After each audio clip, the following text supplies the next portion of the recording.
हरे कृष्णा। तो आज हम लीला पुरुषोत्तम भगवान श्री कृष्ण पुस्तक से अध्याय 45 प्रारंभ करने जा रहे हैं। उद्धव जी की वृंदावन यात्रा। नंद महाराज श्री कृष्ण और श्री बलराम जी के बिना ही वृंदावन लौट आए थे। उनके साथ केवल गोप और ग्वाले ही आए थे। गोपियों, माता यशोदा, श्रीमती राधा रानी और वृंदावन के सभी निवासियों के लिए निश्चय ही यह अत्यंत कारुणिक दृश्य था। अनेक भक्तों ने श्री कृष्ण की वृंदावन से अनुपस्थिति के विषय में सामंजस्य उपस्थित करने की चेष्टा की है, क्योंकि विशेषज्ञ के मतानुसार भगवान श्री कृष्ण कभी भी वृंदावन से एक पल भी बाहर नहीं जाते हैं, वे सदैव वहीं रहते हैं। विशेषज्ञ आचार्य ने स्पष्टीकरण किया है कि श्री कृष्ण वास्तव में वृंदावन से अनुपस्थित नहीं थे। वे अपने वचन के अनुसार नंद महाराज के साथ ही लौट आए। जब श्री कृष्ण अक्रूर जी के रथ पर मथुरा जा रहे थे, तब गोपियों ने उनका मार्ग प्राय अवरुद्ध कर दिया था। उस समय श्री कृष्ण ने उन्हें आश्वासन दिया था कि वे मथुरा में अपना कार्य समाप्त करने के पश्चात ही लौट आएंगे। श्री कृष्ण ने गोपियों को व्याकुल न होने के लिए कहा और इस प्रकार उन्होंने उनको सांत्वना दी। किंतु महाभागवतों का निष्कर्ष है कि श्री कृष्ण ना तो छली है, ना ही वचन भंग करने वाले हैं। अपने मूल स्वरूप में श्री कृष्ण नंद महाराज के साथ लौट आए थे और माता यशोदा तथा गोपियों के साथ अपने भव अंग में निवास कर रहे थे। श्री कृष्ण और बलराम जी मथुरा में अपने मूल स्वरूप में नहीं आए थे, अपितु अपने अंश श्री वासुदेव तथा श्री शंकरशन के रूप में थे। अपने भव अंशों में वास्तविक श्री कृष्ण और बलराम जी वृंदावन में थे, जबकि मथुरा में वे प्रभव तथा वैभव अंशों के रूप में प्रकट हुए। श्री कृष्ण के उत्तम अधिकारी भक्तों का यह विशेषज्ञ मत है। किंतु जब नंद महाराज वृंदावन लौटने का आयोजन कर रहे थे, उस समय उनके श्री कृष्ण और श्री बलराम जी के मध्य एक चर्चा हुई थी कि नंद जी से वियुक्त होकर वे बालक किस प्रकार रहेंगे। अलग होने का निर्णय पारस्परिक सहमति से लिया गया था। वसुदेव जी और देवकी जी श्री कृष्ण के वास्तविक माता पिता थे, किंतु और कंस के मृत्यु के कारण अब वे श्री कृष्ण को अपने साथ रखना चाहते थे। जब तक कंस जीवित था, श्री कृष्ण और बलराम को नंद महाराज की रक्षा में वृंदावन में रखा गया था। स्वाभाविक ही था कि श्री कृष्ण और बलराम जी के माता पिता अब उन्हें अपने साथ रखना चाहते थे। इसका विशेष प्रकार यह कहा गया है कि वे श्री कृष्ण और बलराम जी का यज्ञोपवीत संस्कार करवाना चाहते थे, जो परिष्कार या शुद्धि करने वाला संस्कार है। वे दोनों भाइयों को उचित शिक्षा भी देना चाहते थे, क्योंकि यह पिता का कर्तव्य होता है। दूसरा विचार यह भी था कि मथुरा से बाहर रहने वाले कंस के सभी मित्र मथुरा पर आक्रमण करने की योजना बना रहे थे। इस कारण भी श्री कृष्ण की उपस्थिति आवश्यक थी। श्री कृष्ण नहीं चाहते थे कि दंत वक्र तथा जरासंध जैसे शत्रुओं के द्वारा वृंदावन में अशांति उत्पन्न की जाए। यदि श्री कृष्ण वृंदावन गए होते तो ये शत्रु न केवल मथुरा पर आक्रमण करते, अपितु वृंदावन भी जाकर वहां के शांति प्रिय निवासियों को भी क्षुब्ध करते। अतएव श्री कृष्ण ने मथुरा में ही रहने का निश्चय किया और नंद महाराज वृंदावन लौट गए। यद्यपि वृंदावन के निवासी श्री कृष्ण के वियोग का अनुभव कर रहे थे, तथापि अपनी लीलाओं के माध्यम से श्री कृष्ण सदैव उनके साथ थे और इस तथ्य के द्वारा वे भाव विभोर रहा करते थे। जब से कृष्ण वृंदावन से मथुरा गए थे, वृंदावन के निवासी विशेष रूप से माता यशोदा, नंद महाराज, श्रीमती राधा रानी, गोपियां तथा ग्वाल बाल पग पग पर केवल श्री कृष्ण का ही चिंतन कर रहे थे। वे सोच रहे थे, श्री कृष्ण इस प्रकार क्रीड़ा कर रहे हैं, श्री कृष्ण अपनी वंशी बजा रहे हैं, श्री कृष्ण हमसे विनोद कर रहे हैं तथा हमें हृदय से लगा रहे हैं। इसे लीला स्मरण कहते हैं। महान भक्तों ने श्री कृष्ण से संपर्क की इस विधि को सर्वश्रेष्ठ बताया है। भगवान श्री चैतन्य ने भी पुरी में श्री कृष्ण के लीला स्मरण संग का आनंद आस्वादन किया था। भक्ति तथा आनंद की सर्वोच्च स्थिति में रहने वाले भक्त श्री कृष्ण की लीलाओं के स्मरण द्वारा सदैव श्री कृष्ण के साथ रह सकते हैं। श्रील विश्वनाथ चक्रवर्ती ठाकुर ने कृष्ण भावनामृत नामक एक दिव्य साहित्य हमें प्रदान किया है। वह श्री कृष्ण की लीलाओं से परिपूर्ण है। भक्त इस प्रकार के ग्रंथों का अध्ययन करके श्री कृष्ण चिंतन में लीन रह सकते हैं। श्री कृष्ण का लीला संबंधी कोई ग्रंथ लीला पुरुषोत्तम भगवान श्री कृष्ण नाम का यह ग्रंथ तथा हमारा भगवान चैतन्य महाप्रभु का शिक्षामृत नामक ग्रंथ श्री कृष्ण के वियोग का अनुभव करने वाले सभी भक्तों को सांत्वना प्रदान करते हैं। श्री कृष्ण तथा बलराम जी वृंदावन नहीं आए, इस बात का इस प्रकार सामंजस्य बिठाया जा सकता है। उन्होंने अपना वृंदावन लौटने का वचन भंग नहीं किया, ना ही वे अनुपस्थित थे, किंतु मथुरा में उनकी अनुपस्थिति आवश्यक थी। इस बीच श्री कृष्ण के चचेरे भाई उद्धव द्वारिका से उनके मिलने आए। वे वसुदेव जी के भाई के पुत्र थे और आयु में श्री कृष्ण के बराबर ही थे। रूपरेखा में वे श्री कृष्ण के ही लगभग समान थे। गुरुकुल से लौटने पर अपने सर्वप्रिय सखा उद्धव को देखकर श्री कृष्ण प्रसन्न हो गए। श्री कृष्ण वृंदावन के नागरिकों के गहन वियोग भाव को शांत करने के लिए उद्धव को संदेश देकर वृंदावन भेजना चाहते थे। जैसा कि भगवद गीता में कहा गया है, ये यथा माम प्रपद्यन्ते। श्री कृष्ण अत्यंत भावग्राही है। भक्त की भक्ति में प्रगति के अनुरूप ही वे संदेह का आदान प्रदान करते हैं। गोपियां श्री कृष्ण के वियोग के कारण दिन के 24 घंटे श्री कृष्ण का चिंतन करती रहती थी। यद्यपि श्री कृष्ण उनसे दूर प्रतीत होते थे, तथापि वे सदैव गोपियों, माता यशोदा, नंद महाराज और वृंदावन के निवासियों का चिंतन करते रहते थे। श्री कृष्ण समझ सकते थे कि वे किस प्रकार लोकोत्तर रूप से दुखी है और इसीलिए वे उनको धैर्य बंधाने वाला संदेश देने के लिए उद्धव जी को तत्काल भेजना चाहते थे।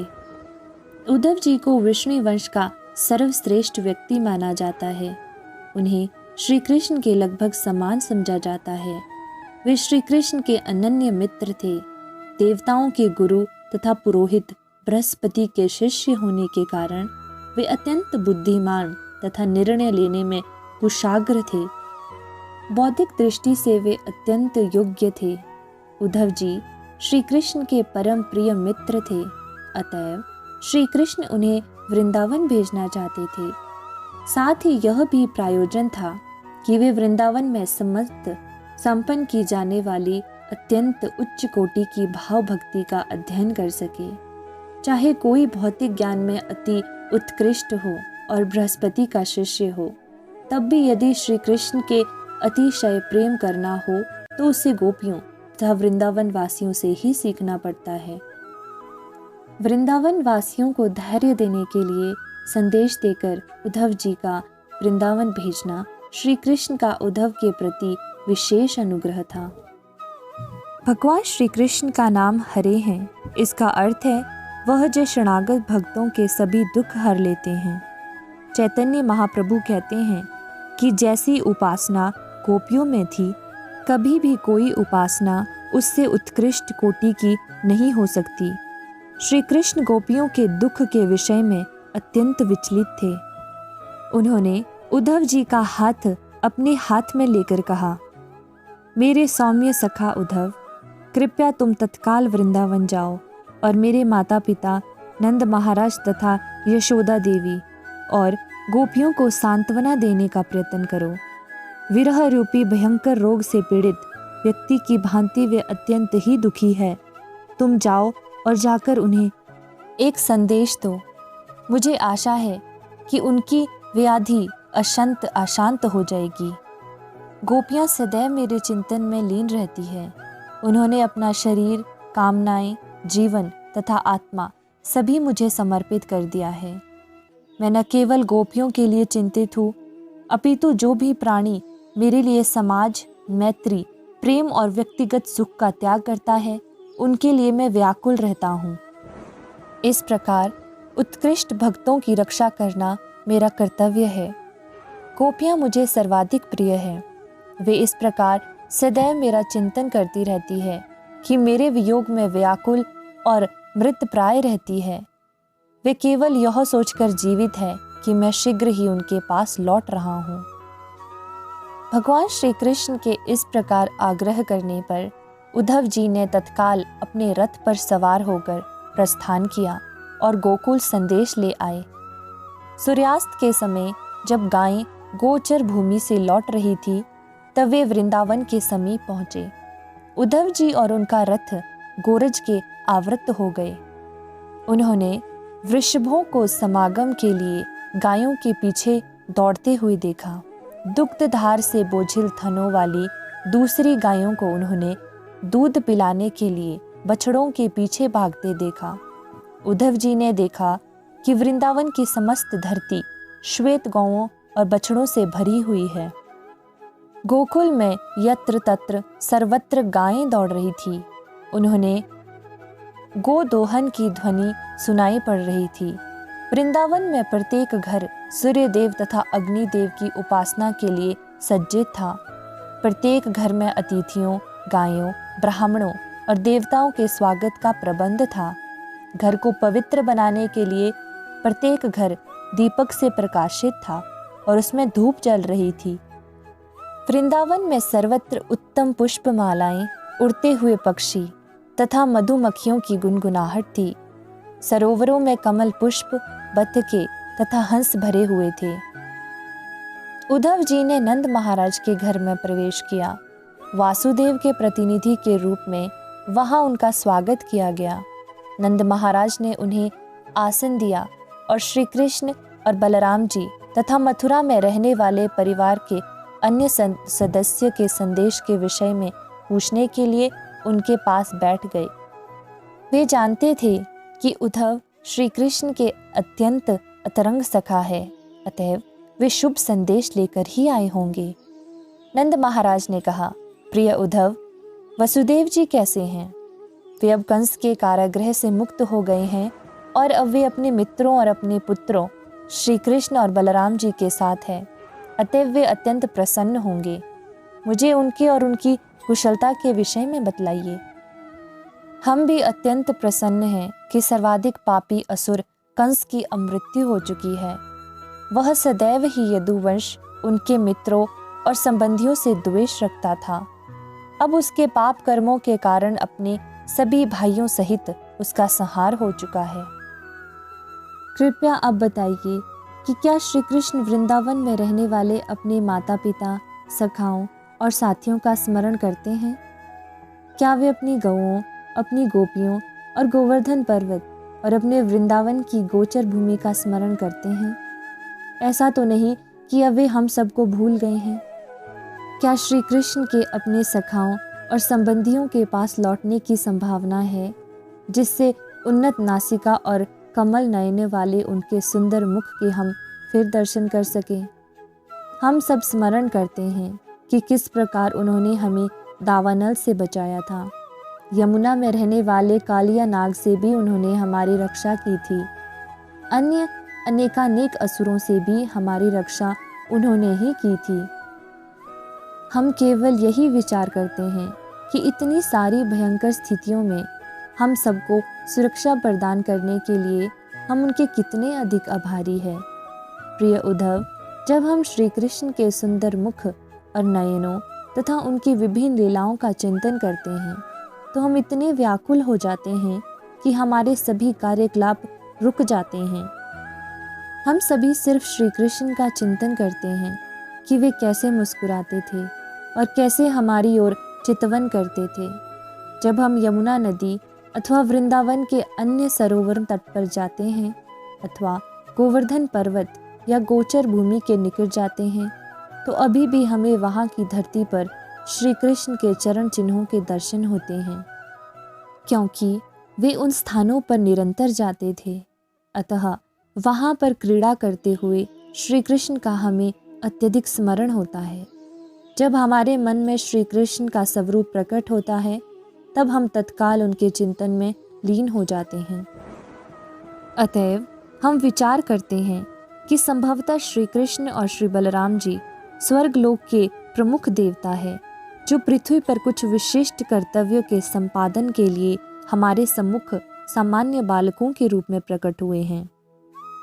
गर्ग मुनि ने भी श्री कृष्ण की जन्म कुंडली बताते समय इस बात की भविष्यवाणी की थी। यदि श्री कृष्ण एक महान व्यक्ति न होते तो 10 सहस्त्र हाथियों का बल रखने वाले कंस को कैसे मार सकते थे। कंस के अतिरिक्त अत्यंत बलशाली मल्ल भी थे और साथ ही कुवल्यपिड़ नामक विशालकाय हाथी भी था। इन सब पशुओं और असुरों का श्री कृष्ण ने उस प्रकार वध कर दिया जैसे कोई सिंह एक साधारण पशु का वध करता है। यह कितना अद्भुत है कि 3 जुड़े हुए ताड़ के वृक्षों के निर्मित विशाल और भारी धनुष को श्री कृष्ण ने एक हाथ में उठा लिया और शीघ्रता से उसे तोड़ दिया। यह कितना आश्चर्यजनक है कि श्री कृष्ण ने लगातार 7 दिनों तक गोवर्धन पर्वत को एक हाथ में धारण किए रखा। यह कितना अद्भुत है कि श्री कृष्ण ने ब्रह्मासुर, धेनुकासुर, अरिष्टासुर, तृणावर्त तथा बकासुर जैसे असुरों का वध किया। वे असुर इतने बलशाली थे कि स्वर्ग लोकों में भी सभी देवता उनसे भयभीत थे, किंतु श्री कृष्ण ने इतनी सरलता से उनका वध कर दिया। उद्धव के सामने श्री कृष्ण के असामान्य कार्य का वर्णन करते करते नंद महाराज धीरे धीरे व्याकुल हो गए और आगे कुछ न बोल सके। जहाँ तक यशोदा मैया का प्रश्न है, वे अपने पति के समीप मौन बैठकर श्री कृष्ण की लीलाओं का श्रवण कर रही थी। वे केवल अविरल क्रंदन कर रही थी और अपने स्तनों से दूध बह रहा था। जब उद्धव जी ने देखा कि श्री भगवान श्री कृष्ण के चिंतन में नंद महाराज और यशोदा जी असामान्य रूप से व्याकुल है, और जब उद्धव जी ने श्री कृष्ण के प्रति उनके असामान्य स्नेह का अनुभव किया, तो वे भी व्याकुल हो गए। उन्होंने कहा, माता यशोदा और नंद महाराज, आप दोनों मनुष्य में सर्वाधिक आदरणीय है, क्योंकि इस प्रकार दिव्य भाव में मग्न होकर आपके अतिरिक्त और कोई ध्यान नहीं कर सकता है। श्री कृष्ण व बलराम जी दोनों ही मूल भगवान हैं और उन्हीं से सृष्टि की उत्पत्ति होती है। सभी व्यक्तियों में वे प्रमुख हैं। वे दोनों ही इस भौतिक सृष्टि के मूल कारण हैं। भौतिक शक्ति का मार्गदर्शन पुरुष अवतार करते हैं और वे सब श्री कृष्ण और बलराम जी के अंतर्गत कार्य करते हैं। अपने आंशिक प्रतिनिधित्व के द्वारा वे सभी प्राणियों के हृदय में प्रवेश करते हैं। वे सभी ज्ञान तथा विस्मृतियों के भी स्रोत हैं। इस बात की पुष्टि भगवत गीता के 15वें अध्याय में की गई है। मैं सबके हृदय में उपस्थित हूँ। मैं ही स्मृति और विस्मृति का कारण हूँ। मैं ही वेदांत का मूल रचयिता हूँ और मैं ही वेदों का वास्तविक ज्ञाता हूँ। यदि मृत्यु के समय कोई क्षण भर के लिए भी अपने शुद्ध मन को श्री कृष्ण पर स्थिर कर ले, तो वह अपने भौतिक शरीर को त्याग कर मूलतः आध्यात्मिक शरीर को प्राप्त करने का अधिकारी बनता है। यह ठीक उसी प्रकार है जिस प्रकार सूर्य अपने पूर्ण प्रकाश में उदित होता है। इस प्रकार प्राण त्यागने के पश्चात वह तत्काल वैकुंठ लोक में प्रवेश करता है। यह कृष्ण भक्ति के साधन का फल है। यदि हम मन व शरीर के स्वस्थ रहते हुए इस वर्तमान शरीर में कृष्ण भावनामृत का साधन करें, तो पूर्णतः संभावना है कि मृत्यु के समय हम अपना मन श्री कृष्ण पर केंद्रित कर सकते हैं। यदि हम ऐसा करें तो निसंदेह हमारा जीवन सफल हो जाए। इसी भांति यदि हम अपने मन को सदा सकाम कर्म में लीन रखें, जिससे हमें भौतिक सुख की प्राप्ति हो, तो स्वाभाविक रूप से मृत्यु के समय भी हम ऐसे ही कार्यों के विषय में सोचेंगे और इसका परिणाम यह होगा कि हमें भौतिक जगत के त्रिताप को सहने के लिए पुनः भौतिक और बद्ध शरीर में प्रवेश करने के लिए बाध्य होना पड़ेगा।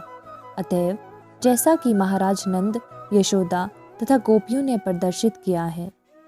कृष्ण भावनामृत में मग्न होना ही वृंदावन के निवासियों के लिए एकमात्र नियम था।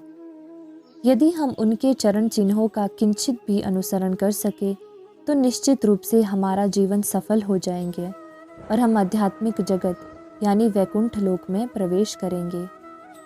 उद्धव जी ने आगे कहा, प्रिय यशोदा मैया और नंद महाराज, इस प्रकार आपने निराकार ब्रह्म के स्रोत दिव्य स्वरूप वाले श्री भगवान नारायण पर अपने मन को पूर्ण रूपेण केंद्रित कर लिया है।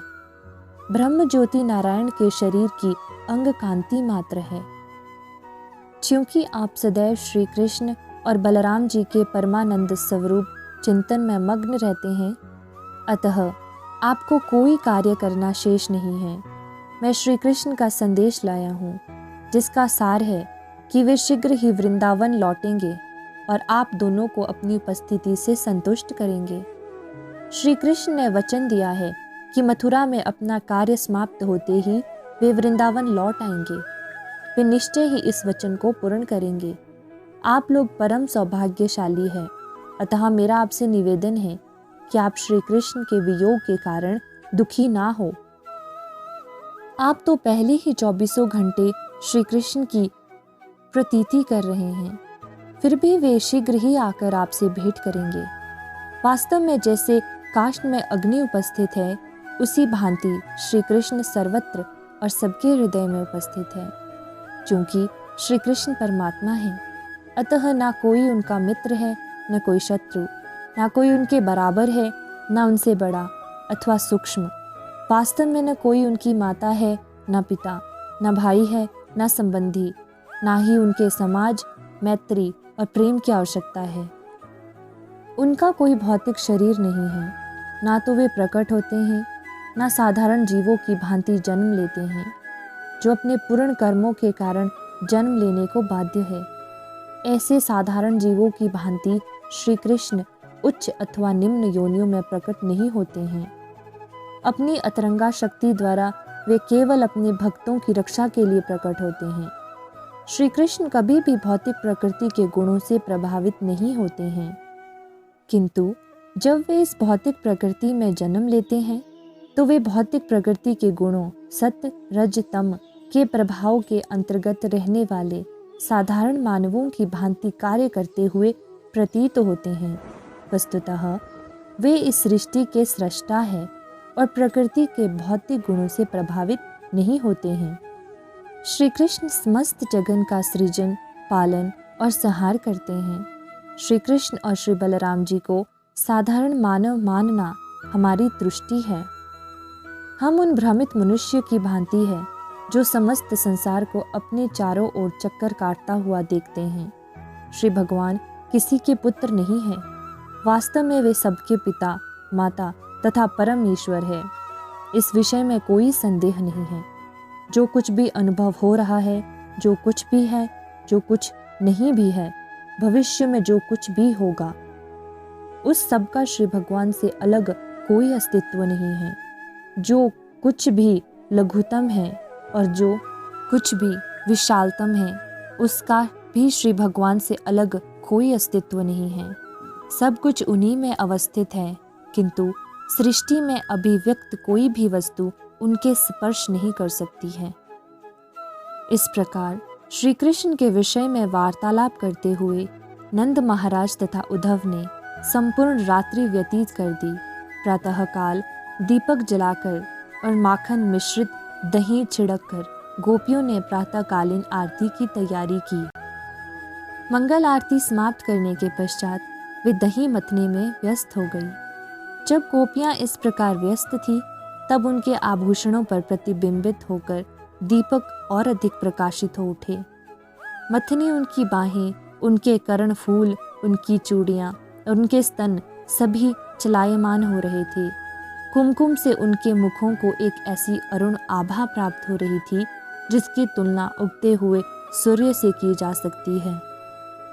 दही मथते हुए गोपियाँ श्री कृष्ण का यश गान भी कर रही थी। दोनों ध्वनियों की गूंज मिलकर आकाश तक जा रही थी और समस्त वातावरण को पावन कर रही थी। सूर्योदय के पश्चात सदा की भांति गोपियाँ नंद महाराज तथा यशोदा को प्रणाम करने आई, किंतु जब उन्होंने उद्धव के स्वर्णित रथ को द्वार पर खड़े देखा तो वे परस्पर जिज्ञासा करने लगी, वह रथ क्या है और किसका है? उनमें से कुछ ने प्रश्न किया, क्या श्री कृष्ण को ले जाने वाले अक्रूर फिर लौट आए हैं? वे अक्रूर से प्रसन्न नहीं थी, क्योंकि कंस का सेवक होने के कारण वे श्री कृष्ण को मथुरा नगरी ले गए थे। गोपियां अनुमान लगाने लगी कि हो सकता है अक्रूर जी पुनः कोई और क्रूर योजना पूर्ण करने आए हैं, किंतु उन्होंने विचार किया, अपने परम स्वामी श्री कृष्ण के बिना हम तो अमृत शरीर मात्र हैं। इन मृत शरीरों पर अब वे और कौन सा अन्याय कर सकते हैं। जब वे इस प्रकार वार्तालाप कर रही थी, तभी उद्धव जी अपना प्रातः कर्म, प्रार्थना, जप आदि समाप्त करके उनके समक्ष आए। इस प्रकार लीला पुरुषोत्तम भगवान श्री कृष्ण के अंतर्गत उद्धव जी की वृंदावन यात्रा शीर्षक 45वें अध्याय का भक्ति वेदांत तात्पर्य पूर्ण हुआ। हरे कृष्ण कृष्ण कृष्ण हरे हरे, हरे राम राम राम हरे हरे।